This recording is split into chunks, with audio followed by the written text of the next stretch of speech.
அனைவருக்கும் வணக்கம்.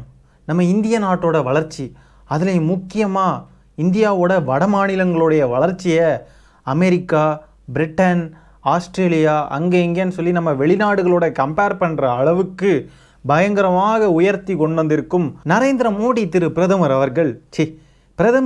நரேந்திர மோடி அவர்கள் பார்த்தீங்கன்னா நேத்தைக்கு நம்ம ராமேஸ்வரத்துக்கு வந்திருக்காரு.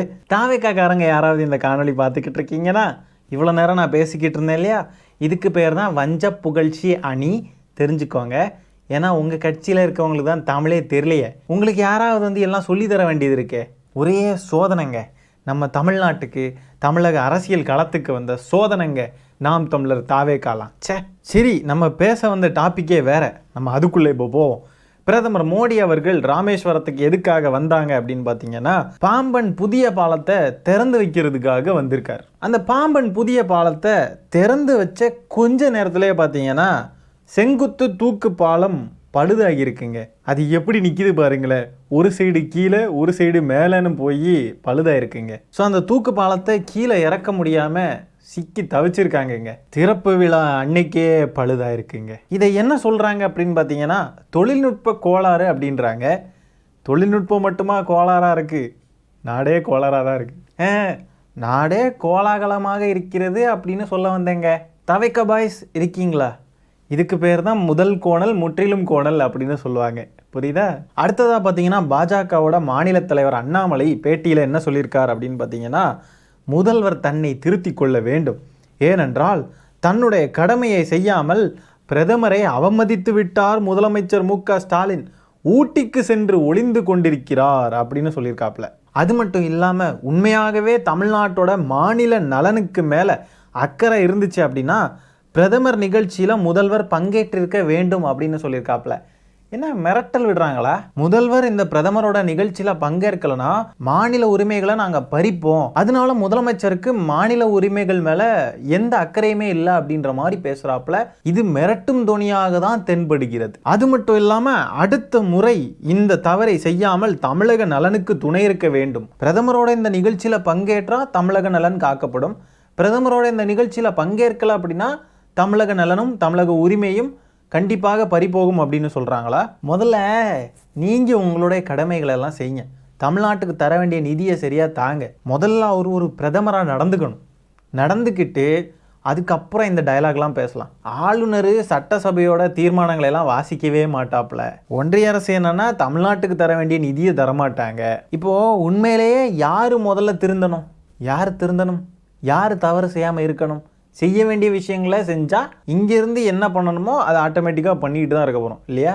இந்த தடவை நம்ம முதலமைச்சர் அவர்கள் பிரதமரை போய் வரவேற்க போகாமல் இருந்தது நியாயமான ஒன்று தான், அதில் எந்த தவறும் இல்லை. நம்ம முதலமைச்சர் தென் மாநிலத்தில் உள்ள முதலமைச்சர்களை எல்லாம் ஒன்றிணைச்சு ஒன்றிய அரசுக்கு எதிரான நிலைப்பாடுகளை எல்லாம் எடுக்க வச்சார் தெரியுமா? இந்த டீலிமிட்டேஷன் விஷயங்கள் எல்லாம் அந்த காண்டில் சுற்றிக்கிட்டு இருக்காங்க எல்லாருமே.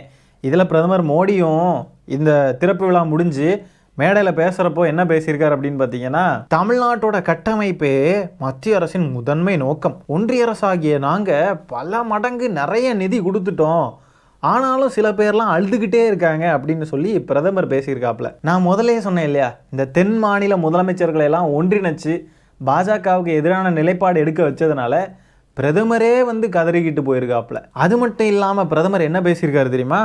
தமிழ்நாட்டோட கட்டமைப்பே மத்திய அரசின் முதன்மை நோக்கமாக. So funny. கடந்த 10 ஆண்டுகளில் ரயில்வே துறையில் தமிழ்நாட்டில் 7 மடங்கு அதிக நிதி ஒதுக்கப்பட்டுள்ளது. இது எல்லாமே செஞ்சதுக்கு பிறகும் சில பேர் அழுதுகிட்டே இருக்காங்க. அவங்களுக்கு அழுறது மட்டும்தான் தெரியும், அழுதுகிட்டு போகட்டும் அப்படின்னு சொல்லி கிண்டல் அடிச்சிருக்காருங்க. ஆக்சுவலி ப்ரோ, தமிழ்நாட்டுக்கு கதறிக்கிட்டு இருக்கிறது நீங்கள் தான் ப்ரோ. இந்த மாதிரி பிரதமர் மேடையில் பேசிக்கிட்டு இருக்கிறப்ப பார்த்தீங்கன்னா கீழேருந்து நிறைய சங்கிங்க கைத்தட்டி ஆரவாரம் போட்டுக்கிட்டு இருக்கானுங்க. ஆக்சுவலாக பார்த்தீங்கன்னா சங்கிகளா தமிழ்நாட்டுக்கு தான் நிதி தராமல் நம்மளை தான் வஞ்சித்து கொண்டு இருக்கிறார்கள். இதில் கை வேற தட்டுறீங்களா? இங்கே நடக்கிற பிரச்சனைகள்லாம் தெரிஞ்சு தான் கை தட்டுறீங்களா? What bro? பிரதமர் மோடி அவர்களே, நாங்கள் குஜராத் கட்டின வரியில் இருந்தோ, உத்தரப்பிரதேசம் கட்டின வரியில் இருந்தோ, இல்லைனா வேறு எந்த மாநிலங்கள் கட்டின வரியில் இருந்தோ நாங்கள் எந்த காசும் கேட்கல. எங்களோட உரிமையை தான் நாங்கள் கேட்குறோம். நாங்கள் கேட்டுனா எங்களோட வரி பணத்தை தான் நாங்கள் கேட்குறோம்.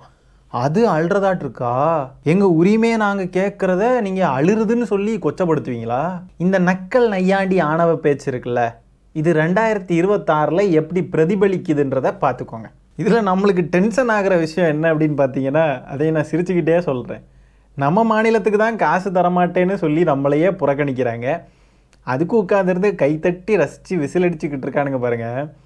அவனுங்களை பார்த்தா தான் என்ன சொல்கிறதுனே தெரியலங்க. தமிழ்நாட்டுக்கு பல மடங்கு தந்திருக்காங்களாம்.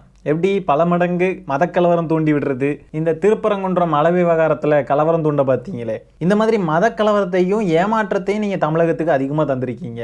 வேற என்ன தமிழகத்துக்கு அதிகமாக நீங்கள் தந்திருக்கீங்க? நம்மளாம் அழுதுகிட்டு இருக்கோமா பார்த்தீங்களா? என்ன திமிர் ஆணவ பேச்சுன்னு. திமுகவை அவமானப்படுத்துறதா நினச்சிக்கிட்டு ஒட்டுமொத்த தமிழ்நாட்டு மக்களையுமே அவமானப்படுத்திக்கிட்டு இருக்காங்க. அடுத்ததாக பார்த்தீங்கன்னா, இந்த ராமேஸ்வரத்தில் நடந்த அந்த நிகழ்ச்சியில் பிரதமர் மோடி இருந்த அந்த மேடையில் நயினார் நாகேந்திரன் அவர்களுக்கு இடம் கொடுக்கப்பட்டிருக்கு. இதில் என்ன ஹைலைட்டுன்னு பார்த்தீங்கன்னா, மாநில தலைவர் அண்ணாமலை இருக்கார் இல்லையா, அவரே மேடைக்கு கீழே தான் உட்கார்ந்துருக்காப்புல. ஆனால் நயினார் நாகேந்திரன் அவர்களுக்கு மேடையில் இடம் கொடுத்துருக்காங்க. அதுலேயும் முக்கியமாக பிரதமருடைய அலுவலகத்தில் இருந்து கடைசி நேரத்தில் ஒரு உத்தரவு வந்திருக்கு. அந்த உத்தரவுக்கு அப்புறமா தான் மேடையில் ஏற்றிருக்காங்க நயினார் நாகேந்திரன் அவர்களை. அண்ணாமலைஜியை முழுசாக கேவலப்படுத்திட்டு தான் அவருடைய பதவியை பறிப்பாங்க போல இருக்கே. என்னங்க இது, பிஜேபிக்குள்ளே இப்படி ரேகிங் நடக்குது?